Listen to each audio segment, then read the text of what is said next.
सुप्रभात, नमस्कार, स्वागत है आप सभी का। आप देख रहे हैं सुबह 9 बजे। मैं हूं प्रीति सिंह। शुरुआत मुख्य समाचारों के साथ। प्रधानमंत्री नरेंद्र मोदी 3 दिन की थाईलैंड यात्रा पर आज होंगे रवाना। आसियान, भारत, पूर्वी एशिया और RCEP शिखर सम्मेलनों में लेंगे हिस्सा। बैंकॉक पोस्ट से बातचीत में कहा, तेजी से विकसित हो रहा सशक्त भारत वैश्विक अनिश्चितताओं के बीच स्थिरता, शांति और समृद्धि का प्रकाश स्तंभ।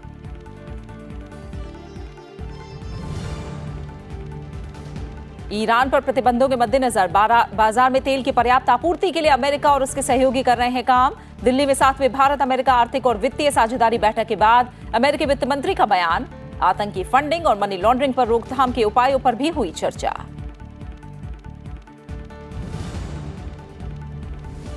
झारखंड विधानसभा चुनाव में पहली बार 80 साल से ज्यादा उम्र के बुजुर्ग और दिव्यांग पोस्टल बैलेट से कर सकेंगे मतदान। राज्य में 30 नवंबर से 20 दिसंबर के बीच 5 चरणों में मतदान। 23 दिसंबर को वोटों की गिनती।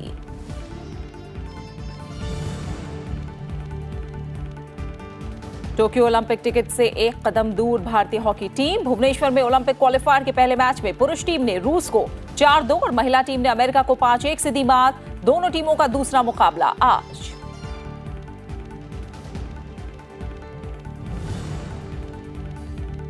और बिहार समेत देश भर में मनाया जा रहा है लोक आस्था का पावन पर्व छठ। डूबते सूर्य को अर्घ्य देने के साथ आज उमड़ेगा आस्था का सैलाब। राष्ट्रपति और उपराष्ट्रपति ने दी शुभकामनाएं।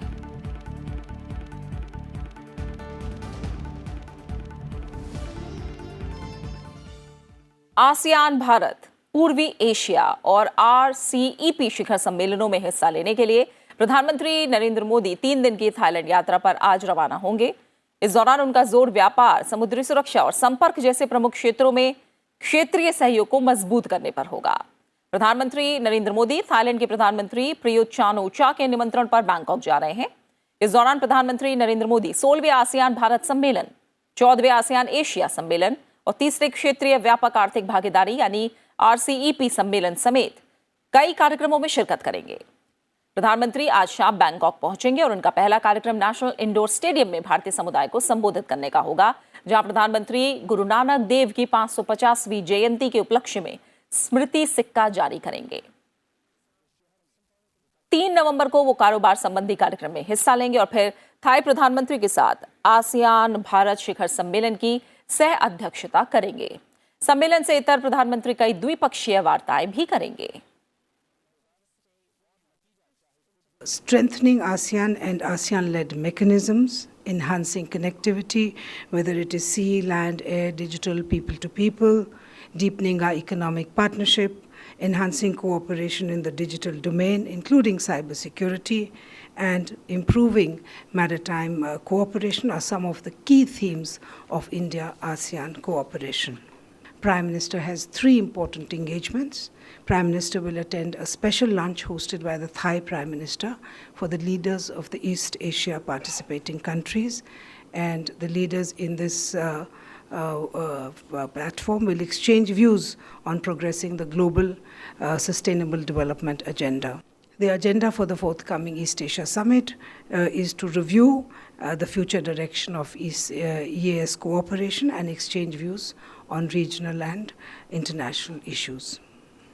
The final engagement of Prime Minister will be the RCEP Summit, where leaders will review the state of negotiations, which are ongoing in Bangkok currently and over the next few days. In addition, on the sidelines of the summit, Prime Minister will also have a number of bilateral meetings. Bangkok में RCEP से जुड़े लंबित मुद्दों को सुलझाने के लिए बातचीत चल रही है। इस दौरान सभी नेता शिखर सम्मेलन में वार्ता की स्थिति की समीक्षा करेंगे। RCEP में आसियान के 10 सदस्य देश Brunei, Cambodia, Indonesia, Malaysia, Myanmar, Singapore, Thailand, Philippines, Laos और वियतनाम के अलावा FTA के साझेदार भारत, चीन, जापान, दक्षिण कोरिया, ऑस्ट्रेलिया और न्यूजीलैंड शामिल हैं। वहीं बैंकॉक पोस्ट के साथ एक विशेष साक्षात्कार में प्रधानमंत्री नरेंद्र मोदी ने विचार साझा किया है। प्रधानमंत्री ने कहा कि तेजी से विकसित हो रहा लोकतांत्रिक और सशक्त भारत वैश्विक अनिश्चितताओं के बीच स्थिरता, समृद्धि और शांति का प्रकाश स्तंभ बना हुआ है। उन्होंने कहा कि 21वीं शताब्दी निश्चित रूप से एशिया की शताब्दी होगी और भारत एशिया और पूरी दुनिया में व्यापक सुधार और बदलाव के लिए योगदान देने के लिए तैयार है। प्रधानमंत्री ने कहा कि भारत सामयिक वास्तविकताओं के बीच बहुपक्षवाद और मजबूती लाने का प्रखर दूत बना हुआ है। उन्होंने कहा कि भारत में कारोबार करना अब और ज्यादा आसान हो गया है। इस दिशा में पहले किए गए प्रयासों को जो इस दिशा में प्रयास किए गए हैं उनको वर्ल्ड बैंक ने भी स्वीकार किया है। वर्ल्ड बैंक की ईज ऑफ डूइंग बिजनेस में रैंकिंग में बड़ा सुधार हुआ है। प्रधानमंत्री ने कहा कि हमारा मूल मंत्र सबका साथ, सबका विकास, सबका साथ है, जिसका अर्थ है सबका साथ और सबका सहयोग और विश्वास के साथ विकास। और आइए इस दौरे को लेकर ज्यादा जानकारी लेते हैं। हमारे विदेश मामलों के संपादक अखिलेश सुमन इस समय हमारे साथ जुड़े हुए हैं। अखिलेश, थाईलैंड के प्रधानमंत्री ने ही प्रधानमंत्री नरेंद्र मोदी को बैंकॉक आने का निमंत्रण दिया। अब हम देख रहे हैं कि आसियान देशों के साथ भारत के व्यापार और सुरक्षा संबंधों को मजबूत बनाना, RCEP समझौते को मूर्त रूप देना, इन पर नजरें होंगी। कुल मिलाकर आप बताइए कि प्रधानमंत्री नरेंद्र मोदी की इस यात्रा में विशेष जोर किन किन बातों पर हो सकता है? देखिए, प्रधानमंत्री नरेंद्र मोदी ने जिस तरीके से साक्षात्कार दिया है बैंकॉक पोस्ट में और जिस तरीके से वो पूरी दुनिया में भी भारत की जो क्षमता है उसको शोकेस कर रहे हैं, तो वही एजेंडा इस बार आसियान में भी होगा। आसियान के जो सदस्य देश हैं उनकी एक इच्छा ये होती है कि भारत दुनिया का बहुत बड़ा बाजार है और कहें कि सबसे बड़ा लोकतांत्रिक देश होने के कारण यहाँ के नियम कानून, यहाँ के बाजार के बारे में पूरी जानकारी रहती है। इसलिए आसियान के देशों का एक लक्ष्य होता है कि भारत के बाजार में एक बिना किसी बाधा के प्रवेश। भारत की इच्छा ये है और भारत का लक्ष्य ये है कि जो दुनिया के निवेश के कई केंद्र के रूप में आसियान के कई देश उभरे हैं और वो निवेश भारत की तरफ आए। इसीलिए प्रधानमंत्री नरेंद्र मोदी की इस यात्रा में भी भारत एक इन्वेस्टमेंट डेस्टिनेशन हो सकता है, इसको शोकेस करना एक बड़ा लक्ष्य है। और इसीलिए जो आसियान समिट का जो मुख्य जो थीम रखा गया है, एडवांसिंग पार्टनरशिप फॉर सस्टेनेबिलिटी, इसमें भारत चाहता है कि इस थीम के मुताबिक भारत की जो क्षमता है, उस भारत की क्षमता में जो देश है, आसियान के देश है और आसियान के माध्यम से दुनिया के अन्य देशों से होने वाला निवेश भारत में है और इसीलिए वे आसियान में भी शरीक होंगे, आसियान में भी शोकेस करेंगे। और उसके अलावा कई अन्य देशों से बायलैटरल बातचीत अलग अलग होगी, आसियान के देशों से भी और आसियान के अन्य देशों से भी, तो उसे भी शोकेस करें किस तरह से भारत में कानूनी जो सुधार लाए गए हैं ताकि निवेश में आसानी हो, बैंकों में सुधार लाए गए हैं, इससे निवेश में आसानी हो। और इसीलिए वो आंकड़े जो वर्ल्ड बैंक के हैं, IMF के हैं, जहां जहां के भी आंकड़े हैं ईज ऑफ डूइंग बिजनेस को, सारे आंकड़े प्रस्तुत करेंगे।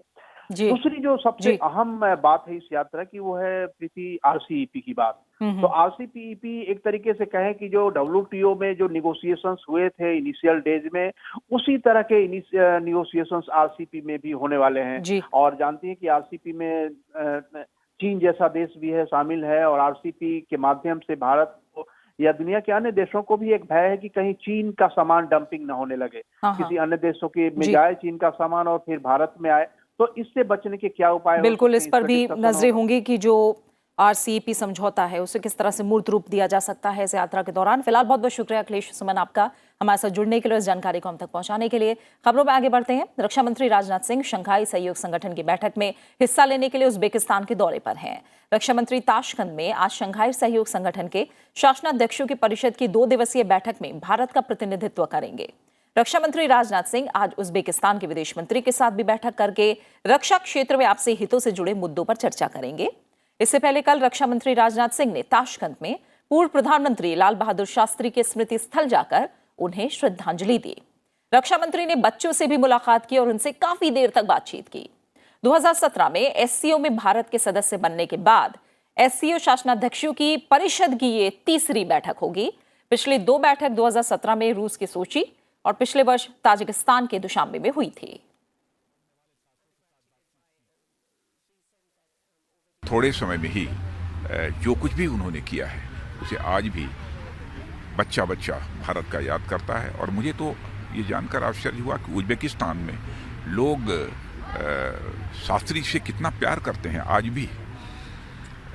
इसकी मुझे कल्पना नहीं थी। शायद मैं यहाँ उज्बेकिस्तान न आया होता तो मुझे इस बात की जानकारी न होती। और यहाँ के लोग बेहद सम्मान करते हैं। अमेरिकी वित्त मंत्री स्टीवन नुचिन ने कहा है कि सहयोगी देशों को तेल की आपूर्ति सुनिश्चित करने को लेकर अमेरिका प्रतिबद्ध है। इसके लिए सहयोगी देशों के साथ मिलकर हर मुमकिन कोशिश जारी है। दिल्ली में कल वित्त मंत्री निर्मला सीतारमण के साथ बैठक के बाद मीडिया को संबोधित करते हुए उन्होंने ये बात कही। दिल्ली में भारत और अमेरिका के वित्त मंत्रियों के बीच आर्थिक और वित्तीय भागीदारी पर बातचीत हुई। भारत ने अमेरिका से कहा कि चाबहार बंदरगाह पर भारत की उपस्थिति रणनीतिक कारणों से जरूरी है और इससे अफगानिस्तान में शांति स्थापना में भी मदद मिलेगी। बातचीत के दौरान ईरान और चाबहार बंदरगाह में भारत की उपस्थिति का मामला भी उठा और अमेरिकी वित्त मंत्री ने बताया कि अमेरिका ने इस मसले पर सकारात्मक रूप से विचार करने का निर्णय लिया है।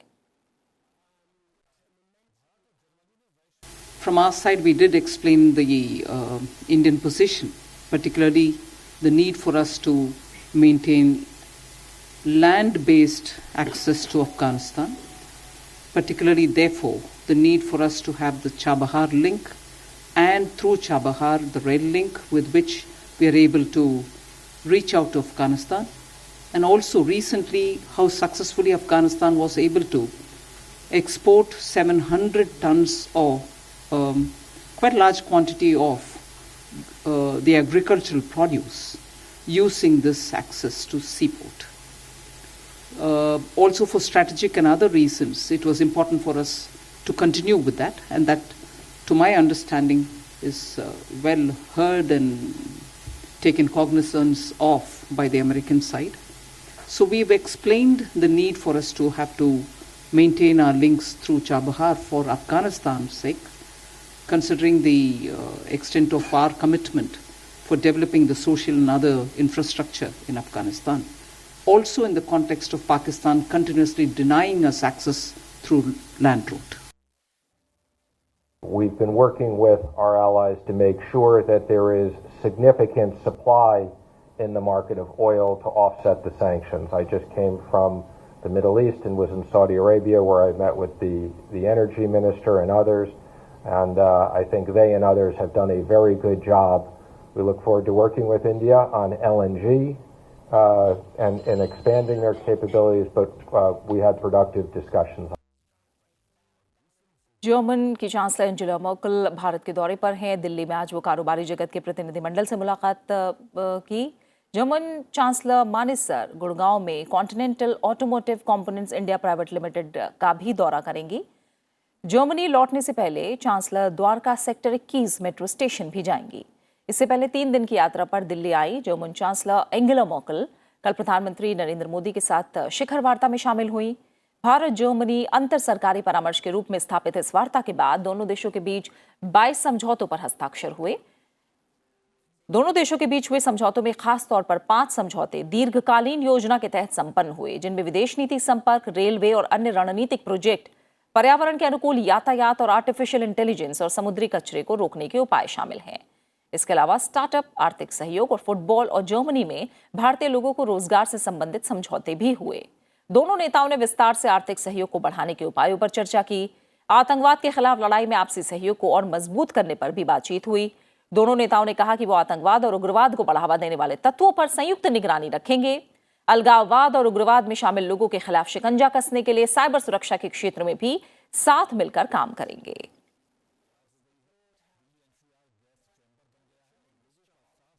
जर्मन चांसलर एंजेला मर्केल ने प्रधानमंत्री नरेंद्र मोदी के साथ लोक कल्याण मार्ग स्थित उनके आवास पर भी बैठक की, जहां दोनों नेताओं के बीच आपसी हितों से जुड़े कई अहम मुद्दों पर चर्चा हुई। वहीं एंजेला मर्केल ने गांधी स्मृति का दौरा भी किया। उनके साथ प्रधानमंत्री नरेंद्र मोदी भी मौजूद थे।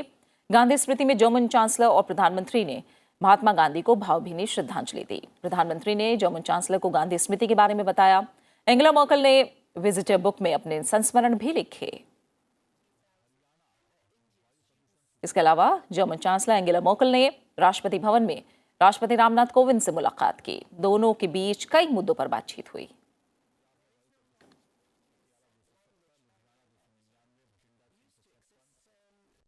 लोकसभा अध्यक्ष ओम बिरला की अगुवाई में भारतीय सांसदों का प्रतिनिधिमंडल G20 देशों के स्पीकर समिट में हिस्सा लेने के लिए आज जापान रवाना हो रहा है। भारतीय प्रतिनिधिमंडल 3 से 5 नवंबर तक टोक्यो में चलने वाली संसदीय अध्यक्षों की 6ठी समिट में हिस्सा लेगा। शिखर सम्मेलन में व्यापार, प्रौद्योगिकी और सतत विकास से संबंधित अलग अलग विषयों पर 3 सत्र होंगे।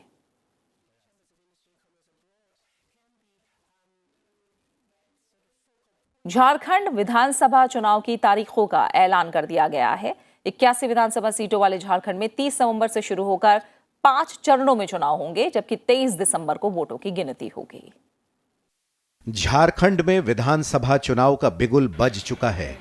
मुख्य निर्वाचन आयुक्त सुनील अरोड़ा ने प्रदेश विधानसभा की सभी 81 सीटों पर चुनाव तारीखों की घोषणा कर दी। राज्य में 5 चरणों में मतदान होगा। पहले चरण में 13 सीटों के लिए 30 नवंबर को वोट डाले जाएंगे, जबकि दूसरे चरण की 20 सीटों के लिए 7 दिसंबर को मतदान होगा। तीसरे चरण की 17 सीटों के लिए 12 दिसंबर को जनता अपने मताधिकार का इस्तेमाल करेगी, जबकि चौथे चरण का मतदान 16 दिसंबर को होगा, जिसमें 15 सीटों के लिए वोटिंग होगी। चुनाव का 5वां और अंतिम चरण 20 दिसंबर को होगा, जिसमें 16 सीटों के लिए मतदान होगा। झारखंड के कुल 24 जिलों में से 19 जिले नक्सल प्रभावित हैं, जिनको चुनाव आयोग ने संवेदनशील घोषित किया है। इनमें से 13 जिलों को अति संवेदनशील घोषित किया गया है। इन सभी जगहों पर चुनाव आयोग सुरक्षा के कड़े इंतजाम करेगा। Adequate personnel for Central Armed Forces are being deployed for security during the election process, so that registered voters from all sections of society can exercise their franchise without fear. Special security arrangements will be in place for left-wing extremism affected areas. सभी 81 सीटों के लिए वोटों की गिनती 23 दिसंबर को की जाएगी। झारखंड विधानसभा का मौजूदा कार्यकाल 5 जनवरी को खत्म हो रहा है। चुनाव आयोग की तारीखों के ऐलान के साथ ही राज्य में आदर्श आचार संहिता भी लागू हो गई है। अरविंद कुमार सिंह, राज्यसभा टीवी। झारखंड में चुनाव तारीखों की घोषणा के साथ ही चुनाव आयोग ने 80 साल से ज्यादा उम्र के बुजुर्गों और दिव्यांगों के लिए भी बड़ा ऐलान किया। अब उन्हें अपने मताधिकार का प्रयोग करने के लिए परेशानियों का सामना नहीं करना पड़ेगा। झारखंड विधानसभा चुनाव में पहली बार ऐसे मतदाता डाक मतपत्र से घर बैठे मतदान कर सकेंगे। बुजुर्गों के साथ ये सुविधा दिव्यांगों को भी दी गई है। इस संबंध में हाल ही में चुनाव आयोग ने सिफारिश की थी। इसके बाद कानून मंत्रालय ने इसे लेकर अधिसूचना जारी कर दी थी। अभी ये सुविधा सैन्य, अर्धसैन्य बलों और विदेशों या निर्वाचन ड्यूटी के कर्मचारियों को ही उपलब्ध है। अगर बुजुर्गों या दिव्यांगों को इस सुविधा का प्रयोग करना है तो समय रहते उन्हें आवेदन करना होगा। ये सुविधा पाने के लिए अपने निर्वाचन क्षेत्र में अधिसूचना जारी होने के 5 दिनों के भीतर आवेदन करना होगा। चुनाव आयोग ने झारखंड के मुख्य चुनाव अधिकारी को इस संबंध में जरूरी कदम उठाने के निर्देश दे दिए हैं।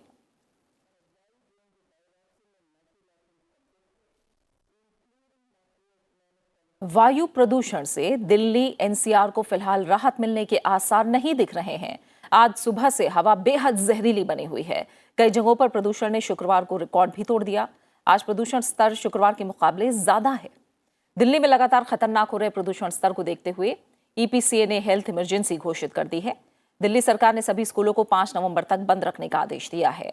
साथ ही 5 नवंबर तक दिल्ली एनसीआर में सभी तरह के निर्माण कार्यों पर रोक लगा दी गई है। यही नहीं, सर्दियों के दौरान पटाखों के इस्तेमाल पर भी पूरी तरह पाबंदी लगा दी गई है। दिवाली के बाद से खराब हुई दिल्ली एनसीआर की हवा ठीक होने का नाम नहीं ले रही है। दिन ब दिन स्मॉग बढ़ता जा रहा है। एयर क्वालिटी इंडेक्स आज भी खतरनाक स्तर पर दिल्ली में रहा है। और अब बात पर्यावरण और जलवायु परिवर्तन से जुड़ी खबर की।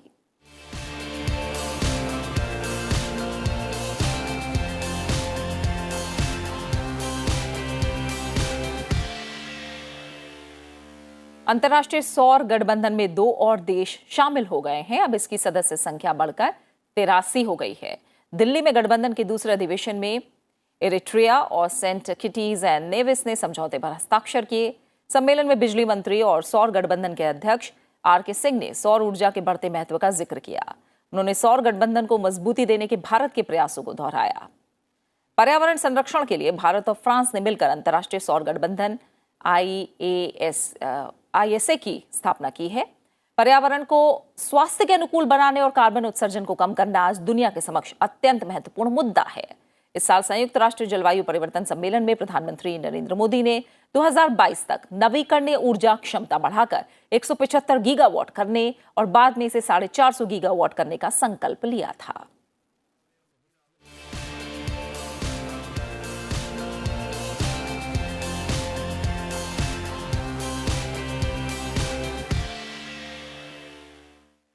आईआईटी दिल्ली भारतीय अंतरिक्ष अनुसंधान संगठन यानी इसरो के साथ मिलकर अपने कैंपस में स्पेस टेक्नोलॉजी सेल स्थापित करेगा।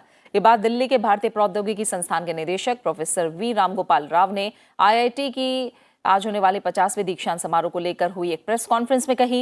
इसका खास मकसद इसरो की स्पेस तकनीक में अनुसंधान परियोजनाओं पर रहेगा। इसमें इसरो के अध्यक्ष डॉक्टर के सिवन मुख्य अतिथि के रूप में शामिल रहेंगे। प्रेस कॉन्फ्रेंस करते हुए उन्होंने कहा कि एनआईटी के अंडर ग्रेजुएट छात्र जिनके 8 CGPA से ज्यादा हैं वो सीधा आईआईटी दिल्ली के PhD प्रोग्राम में एडमिशन ले सकते हैं। इस आईआईटी दिल्ली में बोर्ड अभी अप्रूव किया है कि एनआईटी से बीटेक स्टूडेंट्स उनका अगर CGPA एबव 8 रहेंगे तो वो लोग उनका फाइनल ईयर में ही आईआईटी दिल्ली आ सकते हैं। हम लोग उनको अकोमोडेशन देंगे, उनको फीस माफ़ करेंगे और वो लोग आईआईटी दिल्ली में फैसिलिटीज़ यूज़ करके आईआईटी दिल्ली में एक सुपरवाइज़र भी रहेगा। वो लोग उनका फाइनल ईयर कोर्स वर्क भी आईआईटी दिल्ली में कर पाएंगे। साथ ही बढ़ते हुए प्रदूषण को देखते हुए उन्होंने ये भी कहा कि आईआईटी दिल्ली प्रदूषण के कई कारण जैसे पराली जलाने को लेकर नई तकनीक पर काम कर रहा है जिससे किसानों को पराली ना जलानी पड़े। आईआईटी दिल्ली में तो पहले तो ये पोल्यूशन कहाँ से आ रहा है वो अंडरस्टैंड करके उसमें दूसरा कंट्रीज कैसे एड्रेस किया वो भी देख के और ये टेक्नोलॉजी के मदद से और closely working with government of India, हम लोग सेंट्रल पोल्यूशन कंट्रोल बोर्ड से क्लोजली काम कर रहे हैं। तो ये सब साथ लाने से स्लोली पोल्यूशन का प्रॉब्लम चले जाएगा। उपराष्ट्रपति एम वेंकैया नायडू ने शैक्षणिक संस्थानों और शिक्षाविदों से बच्चों और युवाओं में पढ़ने की आदत को बढ़ावा देने पर जोर दिया है। गुवाहाटी में 21वें उत्तर पूर्व पुस्तक मेले के उद्घाटन के मौके पर अपने संबोधन में उपराष्ट्रपति ने कहा कि छात्रों में किताब पढ़ने की आदत को प्रोत्साहित करने के लिए तत्काल कदम उठाए जाने चाहिए। उपराष्ट्रपति ने आधुनिक दुनिया में बच्चों में घटती एकाग्रता पर चिंता जताते हुए कहा कि नई पीढ़ी जानकारी हासिल करने के लिए किताबें पढ़ने के बजाय इंटरनेट में व्यस्त रहती है। उपराष्ट्रपति एम वेंकैया नायडू ने भारत में पुस्तकालय आंदोलन को पुनर्जीवित करने पर जोर दिया। Children prefer watching videos online. One major reason is the diminishing attention span in a fast-paced world. Unfortunately, a lot of content available online is of a cursory or superficial nature and does not promote deep reflection and introspection. A recent scholarly survey found that only 32% of children read 24 non-academic books annually. This is really troubling, worrying. One of the ways to tackle the problem is to inculcate the habit of reading from very young age. They must be encouraged to look at reading as a fun, as an enjoyment activity rather than a chore. The parents must also serve as role models to their children and read books themselves so that the children may follow the parents. उन्होंने कहा कि पुस्तकालय लोगों नागरिकों को ज्ञान हासिल करने में मदद करता है जो लोकतंत्र की रक्षा, शांति, संस्कृति और भाईचारे को बढ़ावा देते हैं। उपराष्ट्रपति ने कहा कि पूर्वोत्तर पुस्तक मेले जैसे आयोजन बच्चों और युवाओं को बुद्धिमान, सक्षम, रचनात्मक और अच्छा इंसान बनने में मदद करेंगे। उपराष्ट्रपति ने कहा कि छात्रों को किताबों के जरिए भारतीय इतिहास, कला, संस्कृति और स्वतंत्रता सेनानियों के योगदान को समझने के लिए प्रोत्साहित करने की जरूरत है।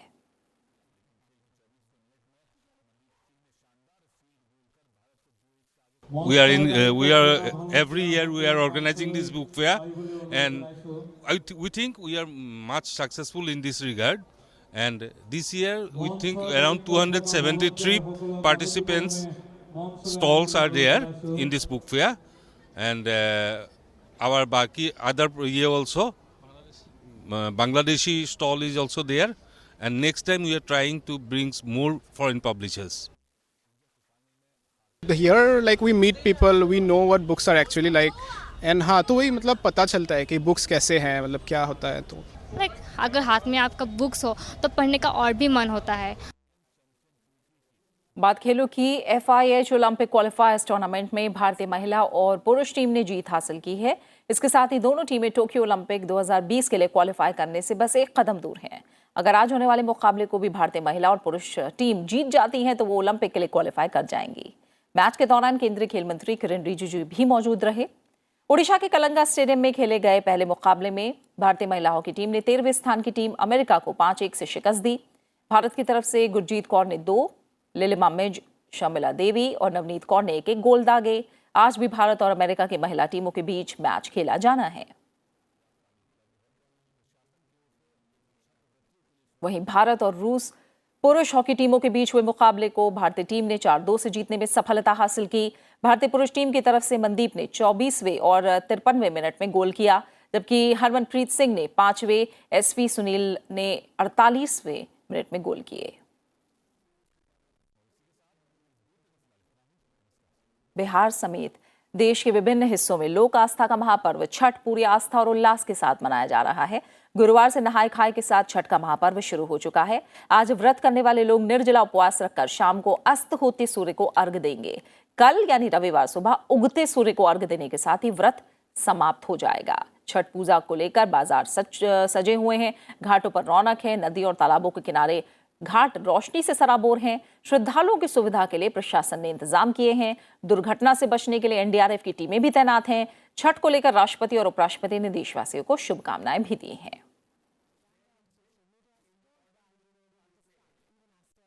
राष्ट्रपति रामनाथ कोविंद ने देशवासियों को छठ पूजा की शुभकामनाएं दी हैं। राष्ट्रपति ने ट्वीट किया कि आइए छठ पूजा पर भगवान सूर्य, नदियों और धरती मां के प्रति हम अपनी आस्था प्रकट करें।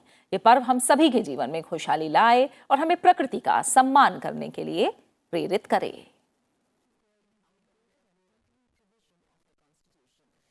वहीं उपराष्ट्रपति एम वेंकैया नायडू ने छठ के पवित्र पर्व पर देशवासियों को शुभकामनाएं दी हैं। उपराष्ट्रपति ने ट्वीट किया कि हमारे पर्व प्रकृति की दिव्यता और सौंदर्य का उत्सव हैं। प्रकृति की आबाद उदारता के प्रति सामुदायिक रूप से कृतज्ञता प्रकट करने का अवसर है। छठ के शारदीय पर्व के अवसर पर भगवान भास्कर हमारे देशवासियों के जीवन को अपने दिव्य तेज से प्रकाशित करें। खरीफ की फसल शारदीय प्रकृति के सौंदर्य को और बढ़ा रही है। उपराष्ट्रपति ने कहा कि छठ के पावन अवसर पर हमारे किसानों और गांव में खुशहाली आए। उनके पुरुषार्थ से पैदा हुए अन्न को भगवान सूर्य अपनी स्वर्णिम आभा और दिव्य ऊर्जा दें। हमारे किसानों के जीवन को शिक्षा, समृद्धि और स्वास्थ्य से प्रकाशित करें। और इसी के साथ फिलहाल सुबह 9 बजे की खबरों में मेरे साथ इतना ही। आप बने रहिए राज्यसभा टीवी के साथ। ब्रेक के बाद आप देख सकते हैं ब्रेकफास्ट न्यूज। नमस्कार।